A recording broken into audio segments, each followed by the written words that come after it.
दूर दूर तक कोई दिखाई ना दे रहा है। ना जाने किस हाल में होंगे बालक। कहीं हम ही तो मार्ग ना भटक गए शीघ्रता के चक्कर में। अब तो एक पग भी ना चलो जा रहे हो। जल, किसी के पास जल है क्या? कंठ तो मेरा भी सूख रहा है मौसी। भाभी, निकट ही जमुना जी है, कहूँ तो वहाँ से जल ले आओ। मैं भी जा रही हूँ भाभी, एक से भले दो। हाँ चल। शीघ्रता से आओ। हाँ।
जानकी, जानकी, क्या होगा इसे? देखो ना जी, अब छलिया की सूचना मिलते ही हम सब बालकों को ढूंढने चली गई और ढूंढते ढूंढते सबको बहुत प्यास लगी आई जी। तो जानकी जमुना जी की नदी से जल लेने गई और उसने जमुना जी का पानी पिया और उसकी जेदशा हो गई। बालक कहाँ है? वो ठीक तो है ना? ऊपर से सब ठीक है पर भीतर से बहुत भयभीत है सब। जानकी तो बिल्कुल नीली पड़ गया है, लग तो है विष फैल गया है इसको पूरे तन में। मथुरा के सर्वश्रेष्ठ विदेह जी को बुलाए गए हैं उसके उपचार के लिए। जैसे ही इसने जल को मुंह से लगाया, ये गिर पड़ी। चटपटाने का अवसर भी ना मिलो। हाँ वैद्य जी, और निकटी मृत पशु भी पड़े हुए थे। हाँ, मैंने भी अस्थियां देखी थी। इसका तो यही अर्थ हो सकता है कि समस्या वहाँ के जल में ही हो। वैद्य जी, आप रोगी की नाड़ी पे ध्यान दो ना। जे गोपिया क्या कह रही है उसे सुनने की आवश्यकता ना है। जब तक विष के कारण का पता नहीं चल जाता, हम उपचार कैसे कर सकते हैं रानी जी? जी, वो निकट ही यमुना जी में एक विशेष क्षेत्र है। ये सब उसी के जल की बात कर रहे हैं। तब तो ऐसा भी हो सकता है कि किसी विषैले सर्प के काटने का प्रभाव हो। पर सर्प के काटने का चिन्ह ना है उसके तन पे। सर्प जब काटतो है तब उसके दांत के चिन्ह बन जाते हैं। मुझे पता है, बड़े बड़े सर्प को काटते हुए देखो है मैंने। एक दिन अब बस कर उज्जवल, ये बड़ी बड़ी हाँकने का समय ना है। पर यदि सर्प ने ना काटो है, फिर जानकी की ये दशा किसने की? अवश्य किसी राक्षस ने की होगी। नाना, कोई विषैला पशु भी तो हो सकता है। यह अवश्य किसी महाविषैले सर्प के विष से हुआ है। सर्प ने भले ना काटा हो, लेकिन ये अवश्य ही किसी महाविषैले सर्प के विष के कारण हुआ है। कालिया नाग। कालिया नाग?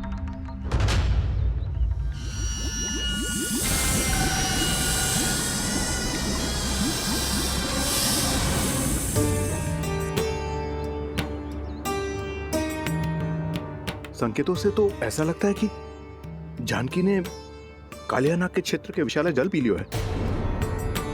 कालिया नाग एक लोक श्रुति है, कल्पना में गढ़ी हुई एक कथा, और कछु न है।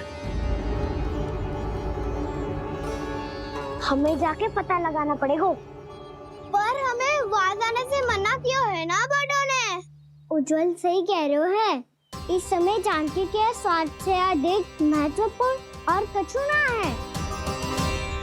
जानकी हमारे लिए ही जलाने गई थी जी। ना मैं उसे जाने देती ना जैसा वो तो। वैद्य जी, आप शीघ्र कछु करो, कैसे भी कछु भी करो, पर इसके प्राण बचा लो। यशोदा, धैर्य रखो, श्री नारायण पर विश्वास रखो, वो सब ठीक कर देंगे।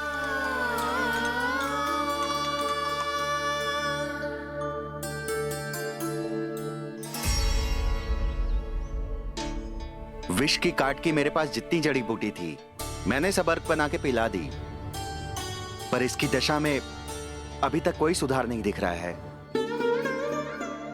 ये अंतिम जड़ी बूटी है, अगर इससे भी चमत्कार नहीं हुआ तो फिर जो नारायण की इच्छा।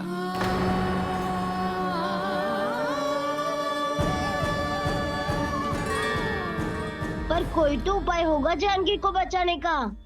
कान्हा, यदि तुझे किसी औषधि के बारे में पता है हमें बता दे, हम जाके ले आएंगे।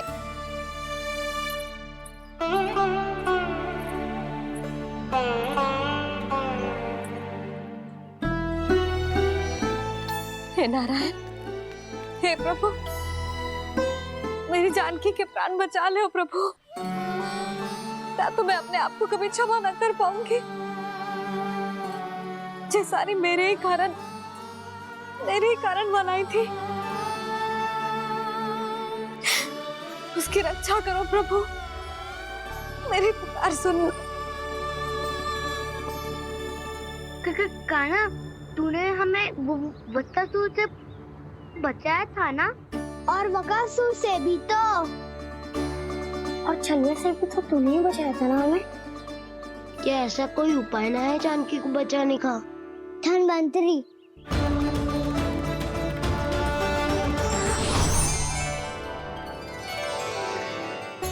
मैं आ गया हूँ प्रभु, चिंता मत कीजिए, आपके आदेश का पालन अवश्य होगा। यशोदा मैया,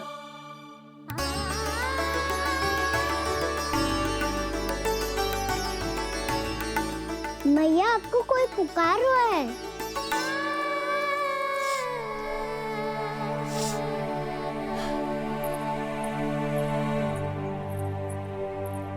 चिंता मत करो मैया, अब धनवंतरी जी आ गए हैं, वो सब संभाल लेंगे। धनवंतरी जी कौन है? जिन्होंने संसार का आयुर्वेद दिया, आरोग्य के देवता, वे श्री नारायण के अवतार।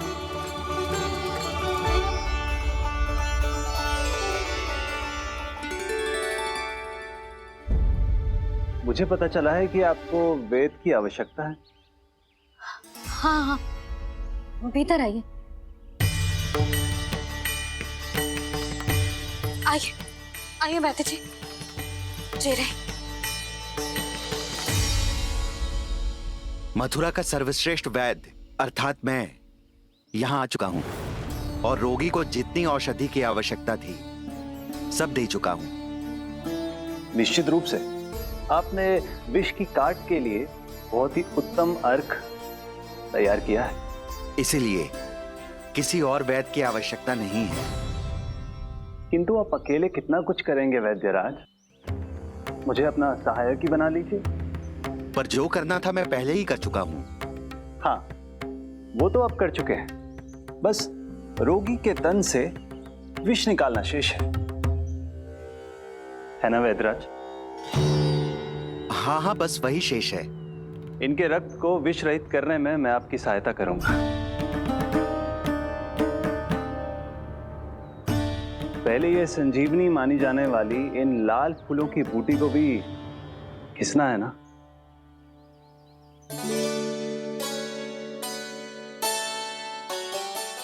हाँ हाँ, तुम सही कह रहे हो, इसे अच्छे से घिसो।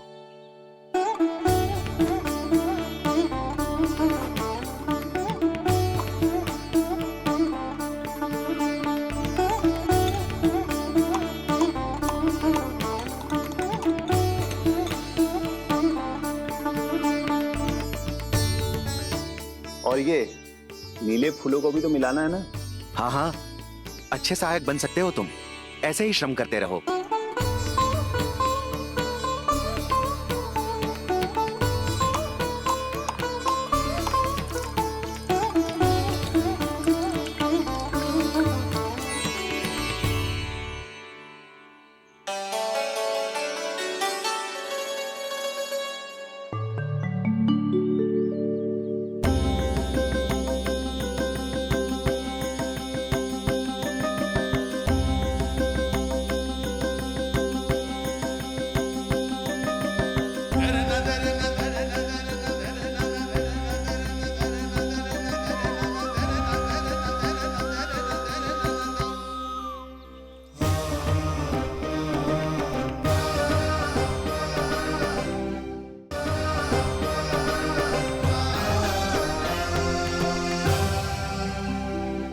जानकी स्वस्थ तो हो जाएगी ना धन्वंतरी जी?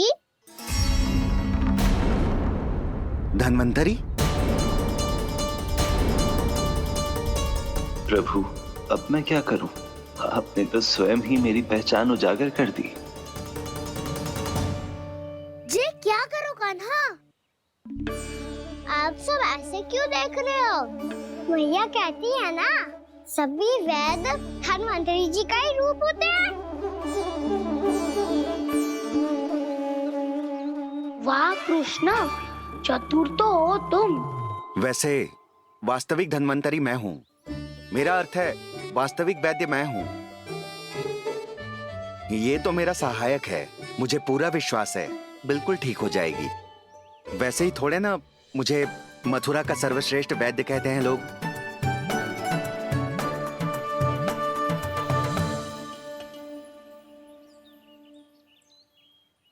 जसोदा भाभी। जशोदा जी, जानकी को चेतना आ गई। जानकी, जानकी, जानकी, तू ठीक है ना? क्षमा करना भाभी, मैं आपके लिए जल ना ला पाई। बस बहुत भूख लगी है। मैं अभी कच्छ लाती हूँ। जानकी माखन खाओगी?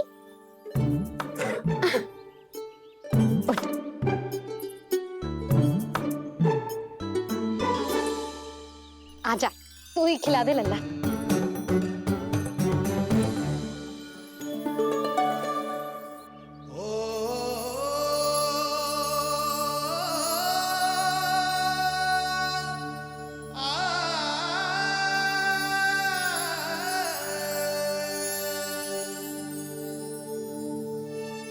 तुम सब मेरे लल्ला को माखन चोर कहती हो ना? आज देखो, अपना ही माखन जानकी को खिला रहे है।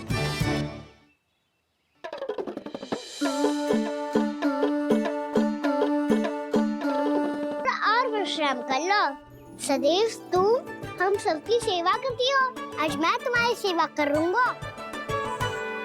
जानकी की जिद तब हुई जब जय यशोदा काकी की सेवा कर रही थी, और अब देखो स्वयं भगवान ही इसकी सेवा कर रहे हैं। जानते हो इससे क्या सिद्ध होता है? जो भी यशोदा मैया की पूजा करेगा, अर्थात अपने माता पिता की सेवा करेगा, उनके साथ सम्मान से व्यवहार करेगा, ईश्वर स्वयं उसका ध्यान रखेंगे। कभी धन्वंतरी के रूप में तो कभी स्वयं कान्हा के रूप में। भक्त और भगवान का देखो कैसा ये अनुराग,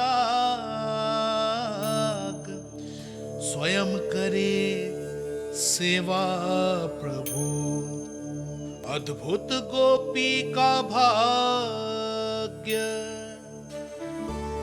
प्रभु इन सब पृथ्वीवासियों से कितना घुल मिल गए हैं। ना तो ये प्रभु को भगवान मानते हैं और ना ही प्रभु अपने आप को इनसे सर्वश्रेष्ठ समझते हैं। अपने आचरण से ये सिद्ध कर रहे हैं कि ये सभी में हैं और सभी इनका ही अंश है।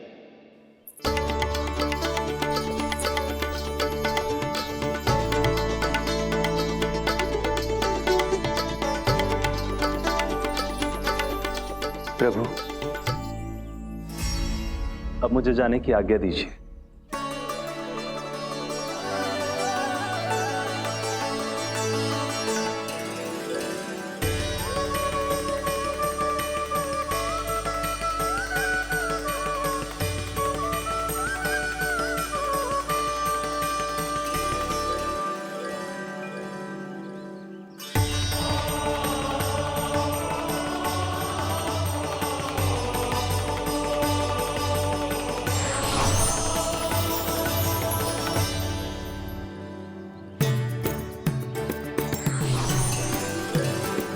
कान्हा ने तो सच्ची में धन्वंतरी जी को बुला लिया था।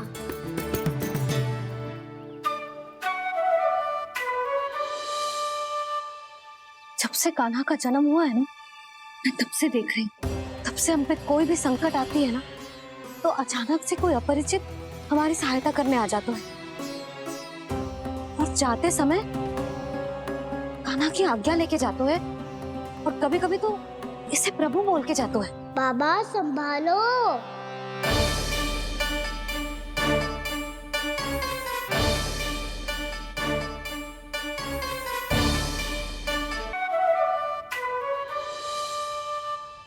जब से कान्हा का जन्म हुआ है ना, मैं तब से देख रही हूँ, तब से हम पे कोई भी संकट आती है ना, तो अचानक से कोई अपरिचित हमारी सहायता करने आ जाते हैं और जाते समय कान्हा की आज्ञा लेके जाते हैं और कभी कभी तो इसे प्रभु बोल के जाते हैं। बाबा संभालो। यशोदा, इस जानकी को चढ़ो है और विचित्र विचार तुम्हारे मन में है। अरे सब जानते हैं कि हमारा परिवार राजसी, तुम्हें पता ना चलता होगा पर हमारे कान्हा को सब राजकुमार ही समझते हैं देखकर, इसीलिए उसे सम्मान देने के लिए सब ऐसा ही करते हैं, और कोई बात ना है।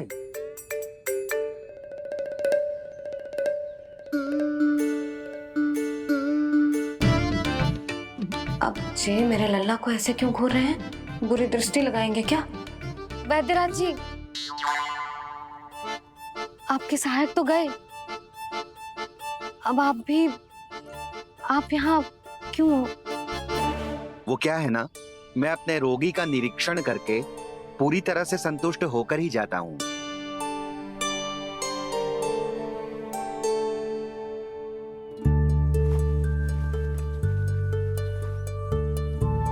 हाँ, संकेत तो अच्छे हैं, कल सुबह तक बिल्कुल ठीक हो जाएगी।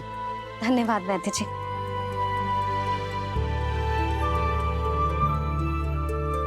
बस तो फिर हम कल पकड़न पकड़ाई खेलेंगे जानकी।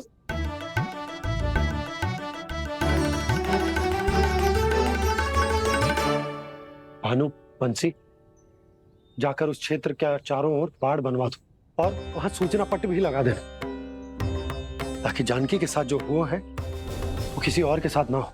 शीघ्र जाओ। जी ठीक है।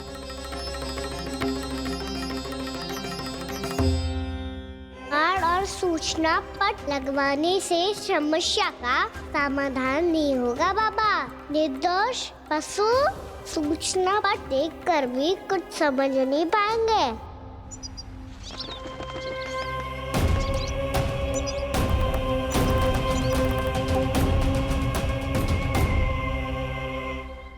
तो तुम्हारे कहने का अर्थ यह है कि व्योमासुर मारा जा चुका है और वो बालक अब भी जीवित है। हाँ महाराज, मैंने गोप बालकों को कहते सुना था कि कृष्ण ने छलिया को मोक्ष दे दिया है, पर वृंदावन सुरक्षित नहीं है महाराज। वो एक बहुत बड़ी समस्या से जूझ रहे हैं। कैसी समस्या? गांव के निकट क्षेत्र में किसी विषैले सर्प का निवास है। उसके विष का प्रभाव इतना भयानक है महाराज, जैसे विष ना हो, स्वयं हलाहल हो। मेरी कोई भी औषधि रोगी का उपचार नहीं कर पा रही थी। निकट के क्षेत्र में कहां है वो सर्प? गोप मानते हैं कि वो सर्प गांव के निकट यमुना नदी के जल में रहता है। मुझे तो लगता है महाराज, ये कालिया नाग की कथा कोई किंवदंती या लोक श्रुति नहीं, एक सच्चाई है, एक विशैली सच्चाई।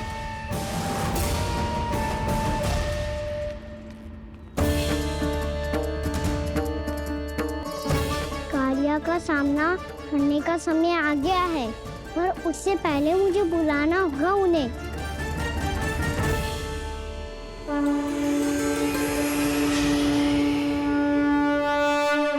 संसार के दारुण भय का नाश करने वाले, सभी कष्टों का हरण करने वाले, विश्व का समस्त ऐश्वर्य प्रदान करने वाले, कमल जैसे लोचन, मुख और चरणों वाले आजानुभुज श्री राम को मैं बार बार नमस्कार करता हूँ। आपदामपहर्तारम दातारम सर्व संपदाम लोकाभिरामम श्री रामम भूयो भूयो नमाम्यहम्। कागभूषोंडी, कागभूषोंडी, कागभूषोंडी। प्रभु क्षमा करें, मुझे जाना होगा।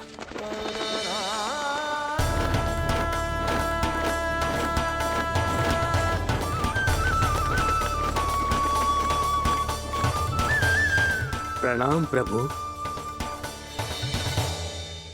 अनेक बार मैं आपके दर्शनों के लिए आया प्रभु।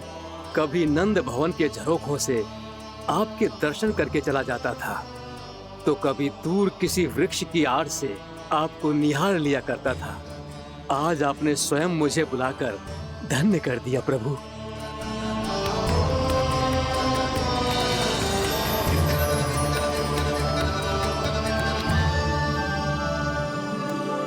मैंने आपको यहाँ एक विशेष कारण से बुलाया है। आपके श्राप से इस कालिया नाग को मुक्त करने का समय आ गया है। ये तो बहुत ही उत्तम समाचार है प्रभु। इतने वर्ष बीत गए, मुझे आज भी स्मरण है वो दिन जब मैंने उन्हें श्राप दिया था। अपने क्रोध पर नियंत्रण खोकर बहुत बड़ी भूल कर दी थी मैंने प्रभु। बीती हुई घटनाओं पर दुखी होके कोई लाभ नहीं है। हमें भविष्य की ओर देखना होगा।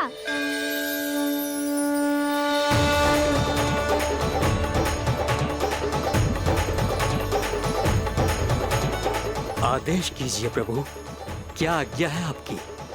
जब मैं कालिया नाग का सामना करने जाऊं, तो आप यहीं रहेगा। आपको अपने आप पता चल जाएगा कि कब क्या करना है। और हाँ, लौटते जाते समय नारद मुनि से कहिएगा, वो आकर मुझसे भेंट करे।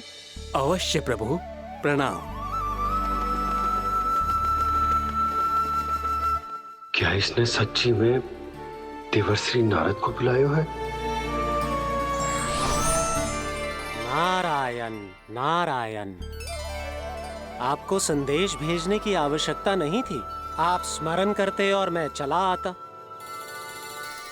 तुम्हारा कल्याण हो नारद।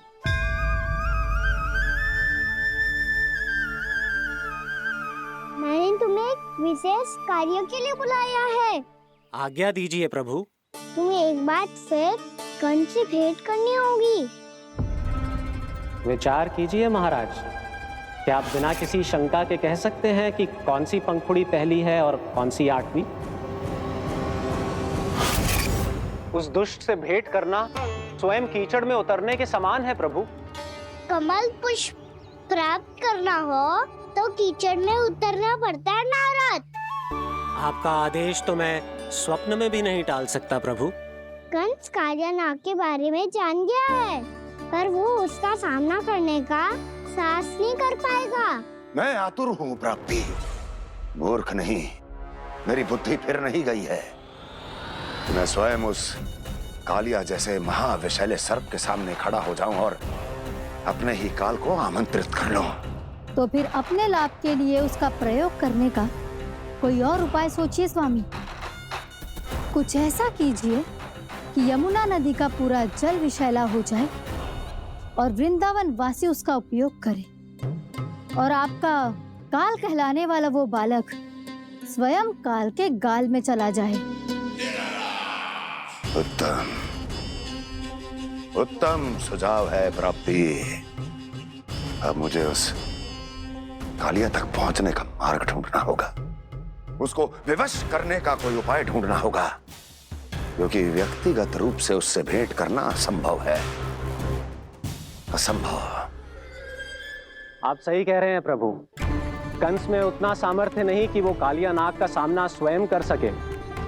वैसे तो कालिया गरुड़ देव का भी सम्मान नहीं करता, तो फिर वो कंस का सम्मान क्यों करेगा भला?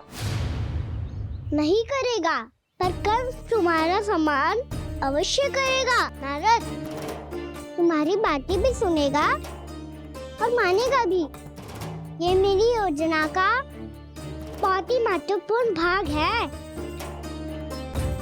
तुम कंस के पास जाओ और कहो कि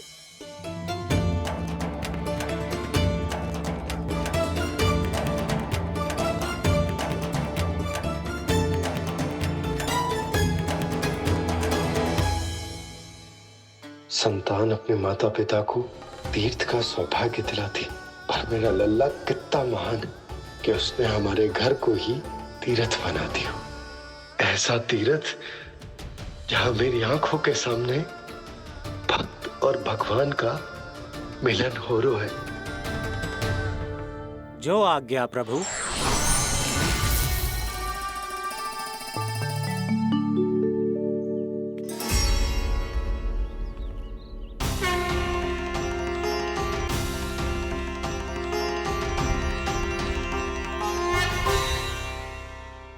बाबा,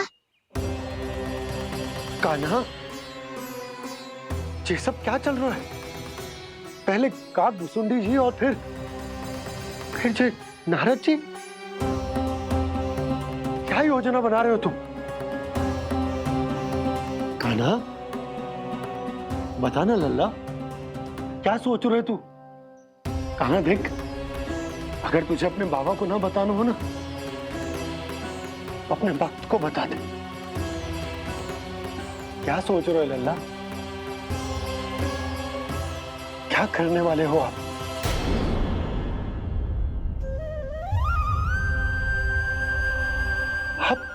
आप इतने दुखी क्यों हो? कान्हा, कान्हा, क्या होगा? क्योंकि मुझे आभास हो गया है बाबा, समय आने वाला है। कौन सा समय आने वाला है लल्ला? शीघ्र सब कुछ बदलने वाला है। भैया को मेरा सत्य पता चल जाएगा बाबा।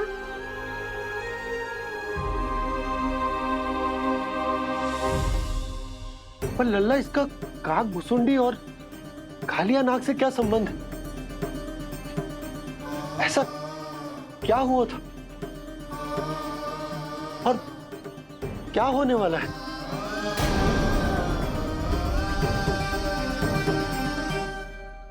जो होने वाला है बाबा, उसका संबंध उससे है जो सैकड़ों वर्ष पहले हुआ था।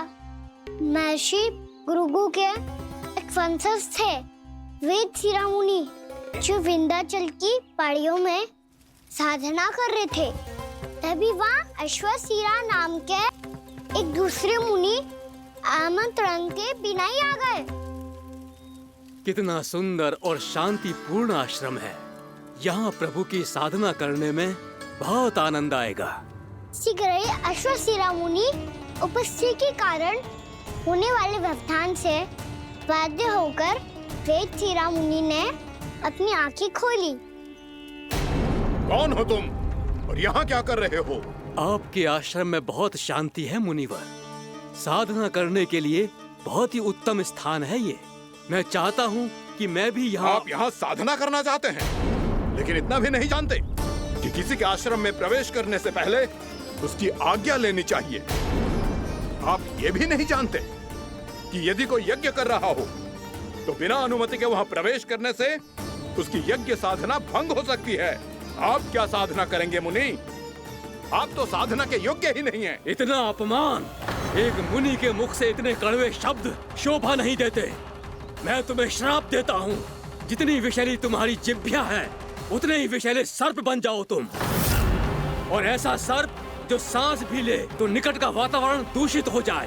तुम्हारे इस दुस्साहस के लिए मैं तुम्हें श्राप देता हूँ कि तुम अभी इसी क्षण कौवा बन जाओ, और ऐसा कौवा जो कांव कांव करके अनर्गल प्रलाप करता रहे।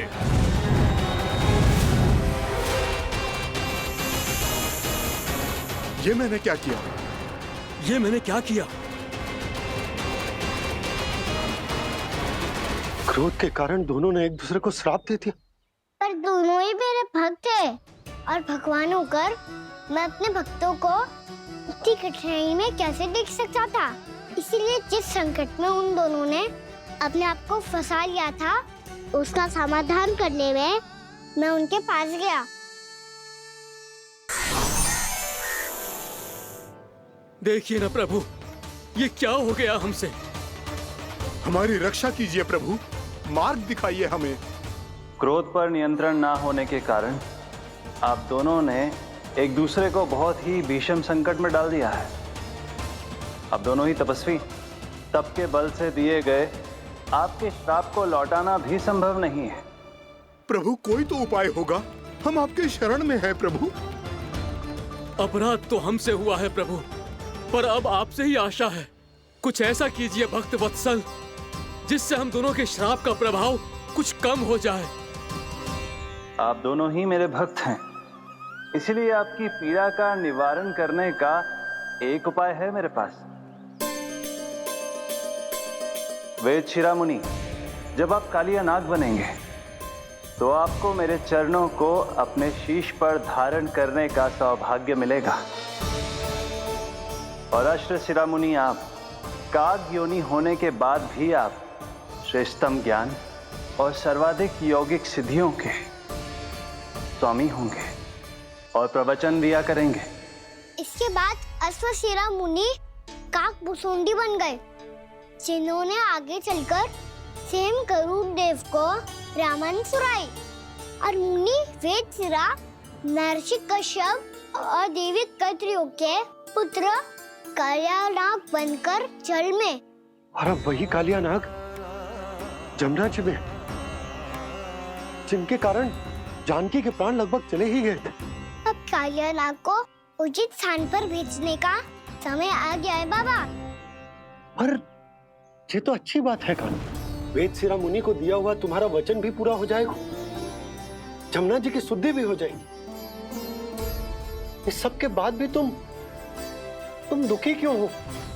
क्योंकि इसके बाद मैया के सामने मेरा रहस्य खुल जाएगा बाबा। उन्हें पता चल जाएगा कि उनका बालक कोई साधारण बालक ना है।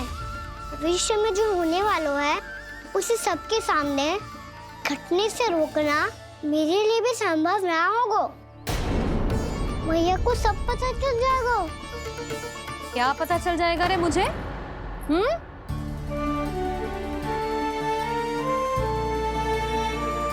यही कि सबसे अधिक प्रेम मैं आपसे ही करता हूँ।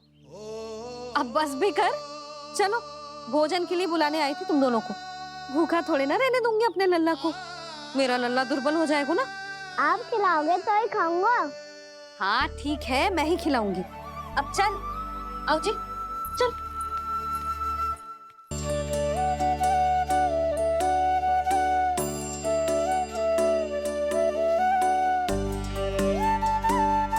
मैया खेलो ना मेरे साथ।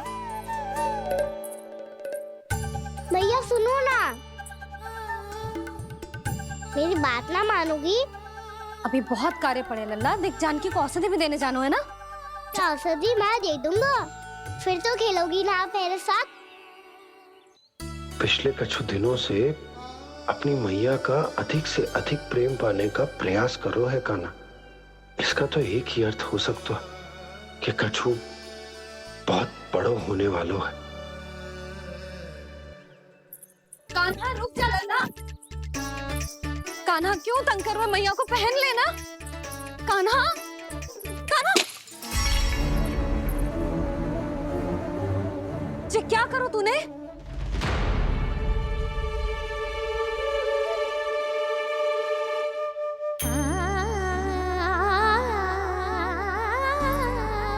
अच्छा ठीक है, अब मुंह लटकाने की आवश्यकता ना है।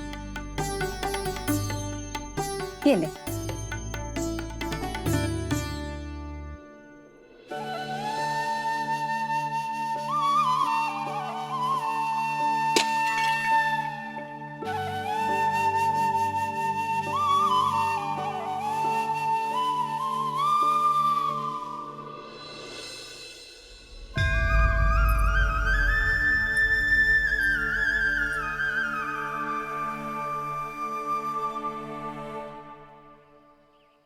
तंग करे मैया को खिजाए, खेले रूठे मनाए, लीला अनोखी करके शरारत, कान्हा दंड भी पाए।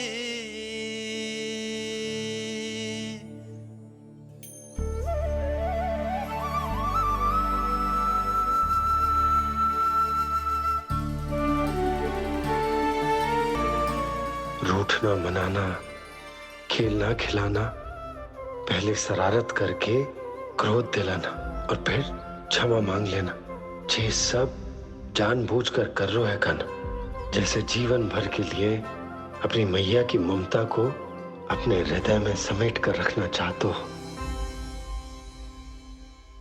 कैसे कैसे करूं उस कालिया से मित्रता, कैसे करूं उसका उपयोग?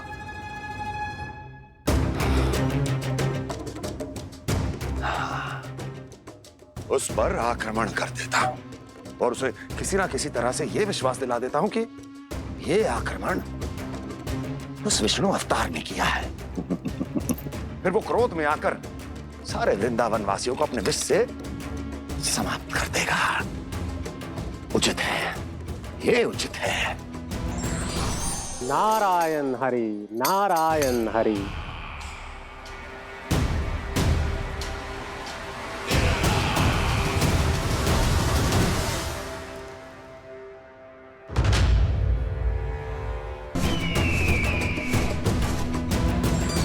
नारायण हरि, नारायण हरि।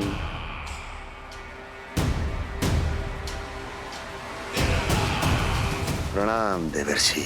इस योजना में कितना लाभ है और कितनी हानि, यह आंकलन करते करते थक गए होंगे मथुरा नरेश।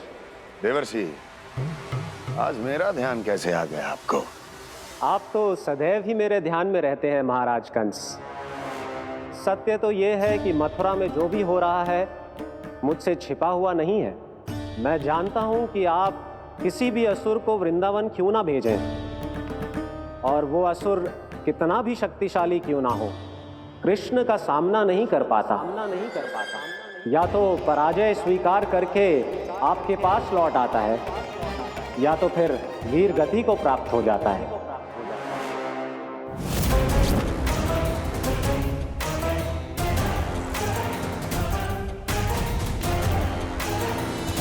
वाह, मुझे मेरी असफलताएं स्मरण कराने आए हैं, मेरे घाव को खुरेदने आए हैं, उन पे नमक छिड़कने आए हैं।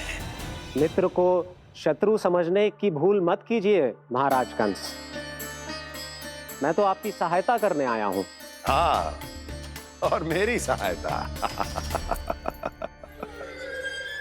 कृष्ण विष्णु अवतार है, आप विष्णु के भक्त हैं।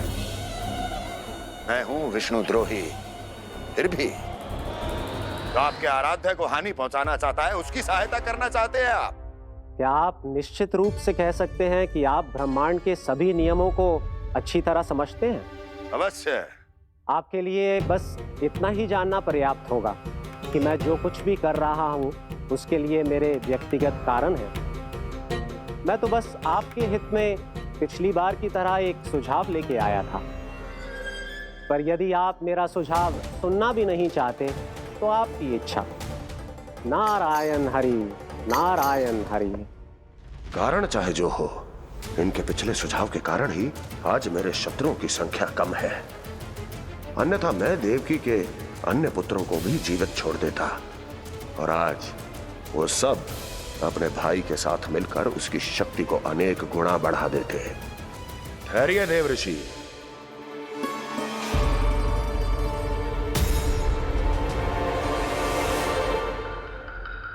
बताइए, क्या सुझाव है आपके पास?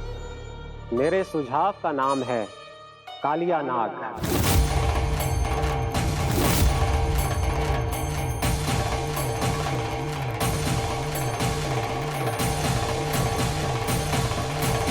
उसके विषय में मैं जानता हूं देवर्षि। तो समस्या यह है कि मैं स्वयं उससे मिलने नहीं जा सकता, उससे भेंट नहीं कर सकता। उस कृष्ण की हत्या के लिए उसको वृंदावन जाने के लिए तैयार नहीं कर सकता। तो मत जाइए उसके सामने, और ना उसे भेजिए कृष्ण के सामने। हर बार आप किसी ना किसी असुर को अपने शत्रु के क्षेत्र में भेजते हैं, जहां शत्रु उसका सामना करने के लिए पूरी तरह से तैयार होता है और आपका असुर मारा जाता है। इस बार शत्रु को युद्ध स्थल चुनने का अवसर मत दीजिए महाराज। इस बार योजना का जाल ऐसे बुनिए कि कृष्ण स्वयं उसके पास जाने के लिए विवश हो जाए। कालिया नाग स्वयं काल है, मृत्यु का दूसरा नाम है। उसके विष का उपयोग अपने लाभ के लिए कीजिए महाराज। वैसे कालिया के विष की अधिकता का अनुमान तो होगा ही आपको।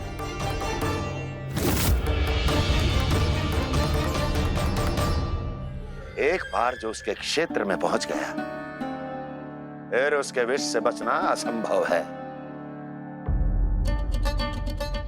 उचित सुझाव है देवर्षि, उचित सुझाव है। देवर्षि, उस छलिया विष्णु की भक्ति करते करते आप भी उसके रंग ढंग सीख गए हैं। उचित है। उचित है।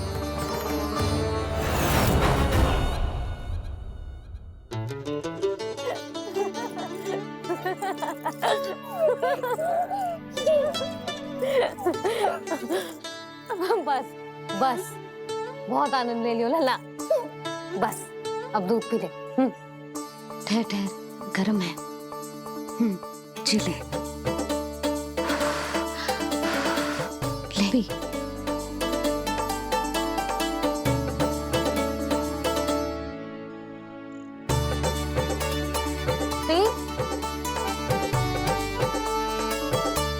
मैं ना होती तो ना जाने क्या हो तो तेरा। अपने आप दूध भी ना पी सकते है, भावला कहीं का। आपकी इस प्रेम के लिए तो मैं धरती पे आया हूँ मैया। मैं भी यही सोच रहा हूँ यशोदा कि तुम ना होती तो मेरा क्या होता। इसी बात पे थोड़ा दूध और कजू खाने को दे दो। अरे मैं तो भूल ही गई। तनिक ठहर जाओ जी, दूध पी लेना तो आपके लिए भी कछु ले आती हूँ।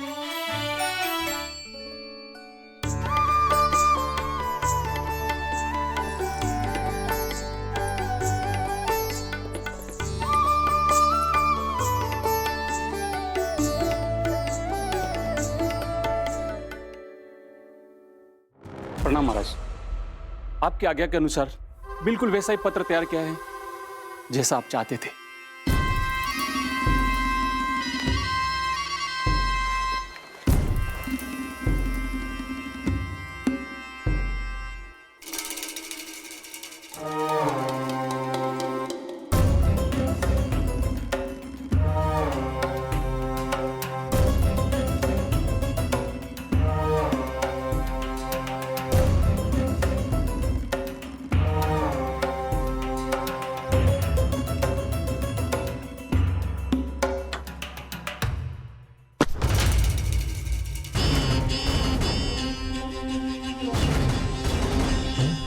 कृष्ण जन्म से लेकर आज तक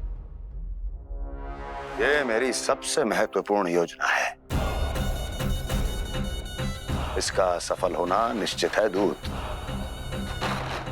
किंतु केवल वही करना जैसा मैंने कहा है। जाओ।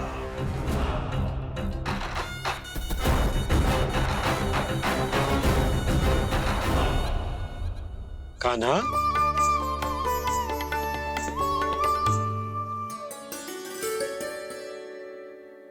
क्या होगा? बाबा मैं चाहता हूँ कि मैया की ममता क्रिस्टल फ्रेम की वर्षा मुझ पे सरते ऐसे होते रहे। वो तो होती रहेगी लल्ला। अपने लल्ला के लिए किसी मैया का प्रेम कभी कम हो सकता है भला? नंदराज, वो मथुरा से एक दूत आयो है महाराज कंस का राजपत्र लेके।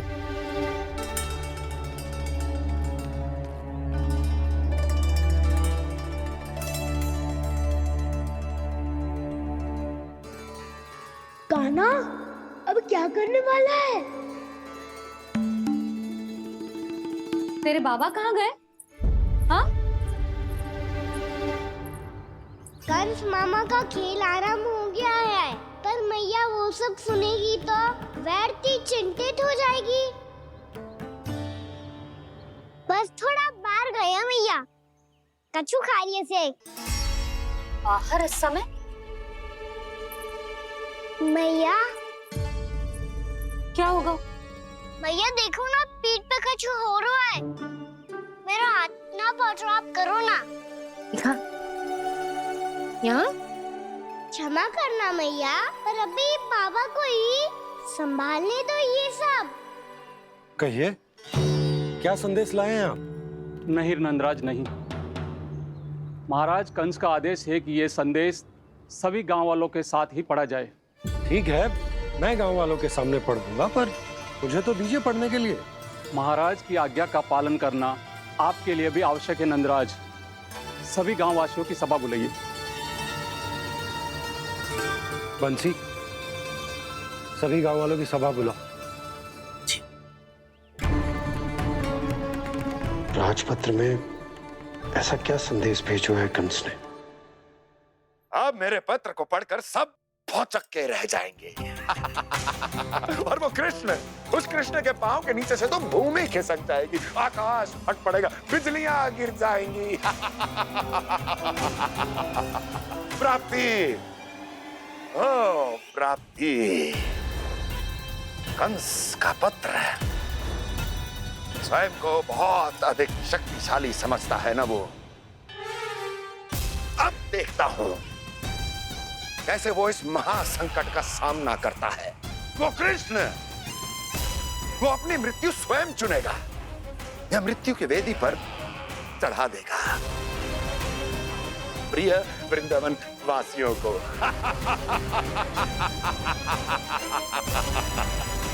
अब आएगा आनंद प्राप्ति, अब आएगा आनंद। सबको इकट्ठा करवा के ही पढ़वाएगो। अवश्य ही कोई विशेष संदेश दिया होगा कंस ने। मैं भी यही सोच रही हूँ सुलक्षणा जीजी, कछु ना कछु तो विशेष है, पर जे हो क्या सकता है? हाँ, बात तो सही है। ऐसा क्या हो सकता है? सभी गांव वासियों के सामने पढ़ा जाए, कछु तो विशेष अवश्य लग रहा है।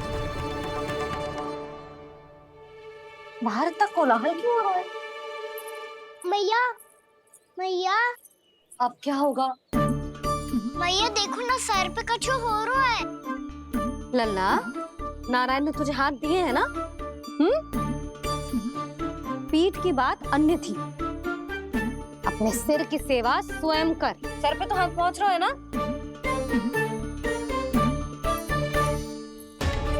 मैया सुनो ना, मैया देखो ना, तीव्र कर कछु हो रहा है।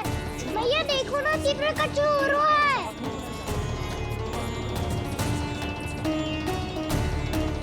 सब लोग आ चुके हैं, अपना संदेश सुनाइए आप।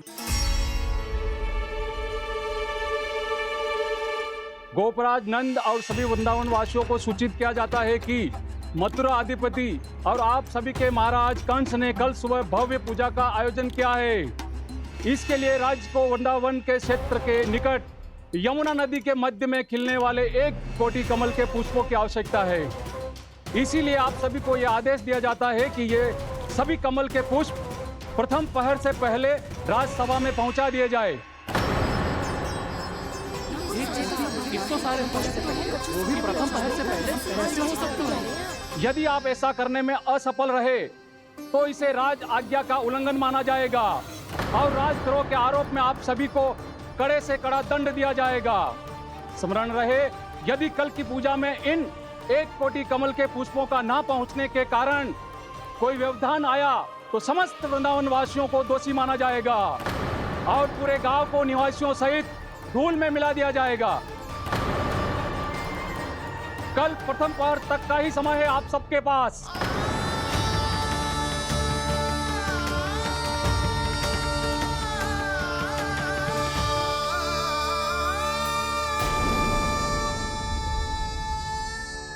एक कोटि कमल पुष्प, वो भी कल प्रथम प्रहर में?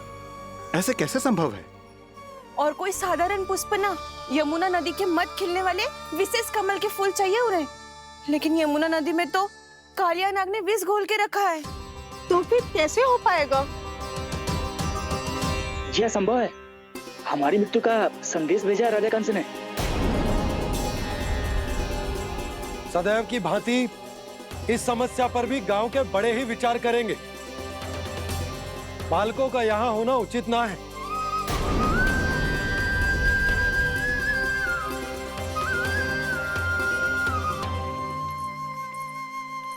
लल्ला ले जे गेंद ले, जा अपने सखाओं के साथ खेल।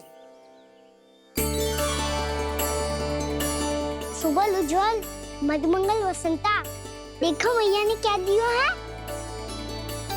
चलो खेले, बहुत आनंद आएगा आज।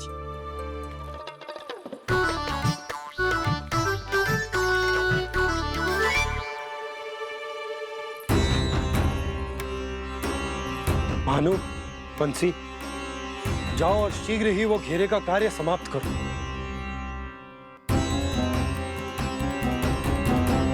पर कछु ना कछु तो करना पड़ेगा ना। पर हम कर ही क्या सकते हैं? पुष्प लाने को और कोई उपाय है भी तो ना। मैं चला जाऊंगा जमुना जी में। वैसे भी मेरे जीवन के कितने दिन शेष बचे हैं। गांव के लिए, समाज के लिए कुछ करके मरूं, तभी तो शांति मिलेगी। ना काका, यदि आप उस विषैले जल में छलांग लगा भी दोगे, किंतु 1 कोटि कमल पुष्प एकत्रित कर पाना आपके लिए संभव ना है। इससे अच्छा है कि मैं चला जाऊं। यदि मैं मर भी गया तो मेरे पीछे रोने वाला कोई ना है। किसी को कहीं जाने की आवश्यकता ना है। गोप नरेश होने के नाते ये मेरा कर्तव्य है कि मैं आप सबकी रक्षा करूं। नंदराज, आपको जाना है तो जाओ। हरिया, काका, भैया सब चले जाओ। लेकिन आपको पता है वहाँ का जल कितना विषैला है। आप लोग एक क्षण भी जीवित नहीं रह पाओगे। फिर कैसे इकट्ठा करेंगे 1 कोटि कमल पुष्प? आप बात तो सही कह रही हैं शांति। उस दुष्ट कंस ने ऐसी मांग रख के हम सबको फंसा दिया। हम में से कोई भी क्यों ना चला जाए और इस संकट का समाधान ना निकले को।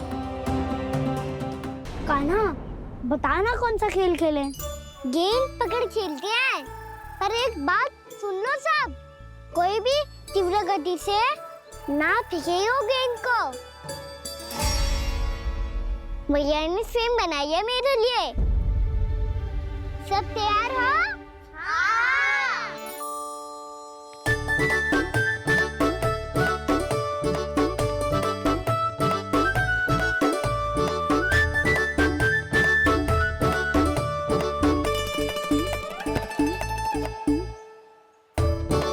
मुझे दो।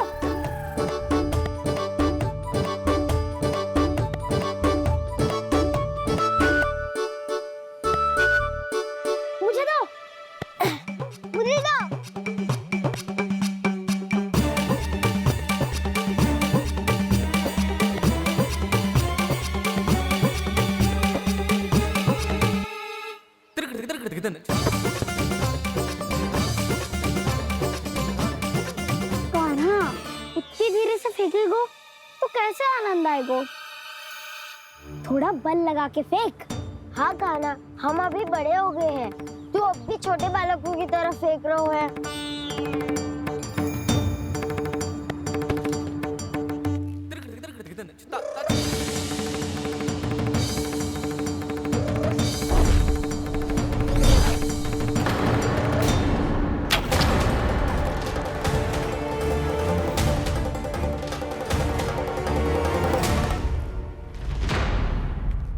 दीदी जी क्या करो कान्हा? गेंद तो डूब गई।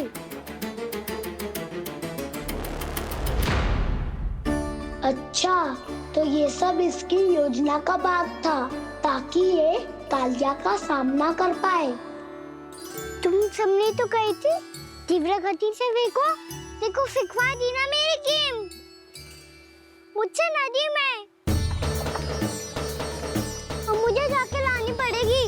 रुक जा कान्हा, रुक जा कान्हा। जी क्या बोल रहे थे कान्हा? इसमें तो बहुत संकट है। कोई भी संकट मेरी मैया का उपहार खोने से बड़ा ना है। बहुत प्रेम से बना के उन्होंने दी थी। हे नारायण, कोई उपाय समझ में ना आ रहा है। मैया, हम कैसे करेंगे हम अपने गांव की रक्षा? कीड़े पड़ेंगे उस दुष्ट को। यदि उसके कारण किसी के प्राण चले गए तो कौन सा फल मिलेगा उसे इस पूजा का? तुम सही कह रही हो यशोदा। हमारे पास कोई और दूसरा विकल्प भी तो ना है। यदि हमने मथुरा की राज आज्ञा का पालन ना किया तो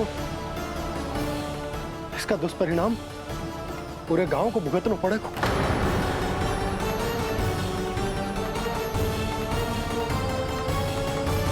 कान्हा,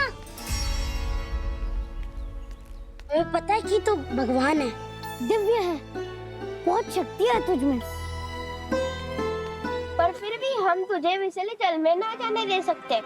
कुछ होगा तो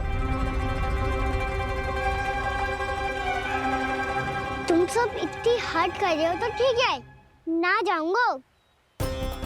गेंद कहाँ गिरी है, कितनी दूर गई है, ये तो देख लूं, ताकि उसे बाहर निकालने का कोई उपाय ढूंढता हूँ।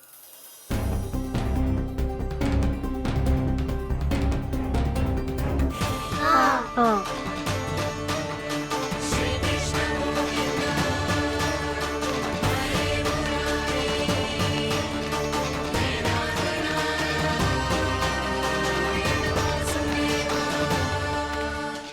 कान्हा की ये लीला तो समझ ही नहीं आ रही। पहले इसने देवश्री नारद को मथुरा जाकर कंस को भड़काने के लिए कहा, फिर स्वयं ही दुखी भी हो गया कि अब इसका रहस्य सबके सामने खुल जाएगा। और अभी स्वयं ही तो इसने कहा था कि गेंद बहुत महत्वपूर्ण है, फिर स्वयं ही उसे नदी के विषैले जल में फेंक दिया।